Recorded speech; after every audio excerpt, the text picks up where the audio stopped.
من الاكلات اللي انا بحب امشي القطها يعني كده وانا ماشي في الشارع. حاسس ان الفيديوهات كلها بقت لها علاقه بالاكل عندي، مش فاهم في ايه. بصوا دي اللي هي الكوبيبه دي، واحد بيعملها اسمه صبير طشيده في نص شارع استقلال.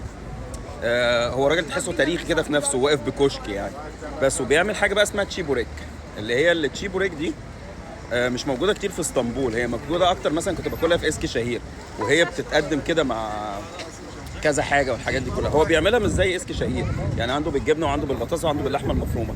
في حاجه اسمها جزلامه برضو لو انتوا تعرفوها، دي عباره عن فطيره برضو، لما تيجوا برضو جربوها او ان حد يكون موجود.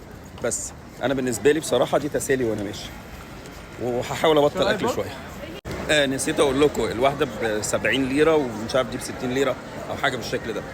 انا بالنسبه لي بحس ان السعر ده يعتبر غالي، بس انا يعني مش عارف، بعد ما بقالي سنه ما جيتش فانا عامل نفسي سايح ولا ايه. بس يعني اكيد بقى في اماكن تانية بتكون ارخص.